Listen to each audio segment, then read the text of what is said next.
What do resins and a grilled cheese sandwich have in common? Give them too much heat and things get gooey pretty fast. So how does this affect the resins and coatings or the resins and composites? Let's start with what that temperature is actually doing to that resin. So as the temperature that resin sees goes up, we can approach or even possibly exceed the glass transition temperature of the resin. Now you're probably saying, Nick, can you put that in English for me?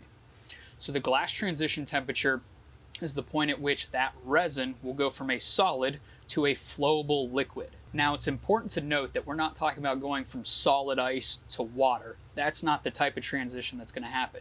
What's going to happen is if that resin is truly a solid, once we hit that glass transition, it's going to move into a form more like chewing gum, where it's moldable, you can twist it, and as the temperature goes up more and more, the more moldable it becomes. So what effect does this have on coatings versus composites? Well, it all comes down to the intended function of each system. With coatings, our goal is to literally coat the surface, and by doing so, we're creating a barrier between the substrate and whatever medium's in that. So let's just assume it's hot water. So we have the substrate, we have the coating, and now we have hot water. Should we approach our glass transition temperature, or maybe even say go 5 degrees above it, what's going to happen again is that resin is going to soften. But because the coating is only designed to sit between that surface and the water, it's really not going to go away. Now, if we drastically exceed it, sure, we could burn it up or cause other damage, but let's say we're 5 degrees over our glass transition temperature, that coating can still do coating things, which sit in between the water and the substrate. Composites, on the other hand, are much more impacted by these increases in temperature and approaching that glass transition or even exceeding it.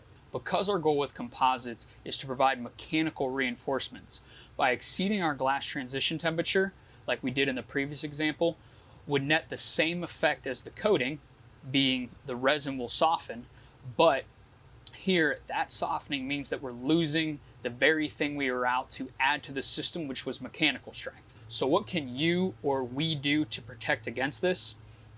A good rule of thumb is to say 10 to 15 degrees under our glass transition temperature for the resin. Stated another way, select a resin that has a glass transition 10 to 15 degrees above what we're operating at. There is a longer discussion around glass transition temperature versus heat distortion temperature, but we'll save that for another video. For you, if you're the asset owner, providing accurate temperature data helps us tremendously, so please don't leave us hanging. Bottom line, heat messes with your resin's backbone. Coatings might survive, but composites will certainly lose strength. Know your limits, pick the right resins, and stay cool, literally.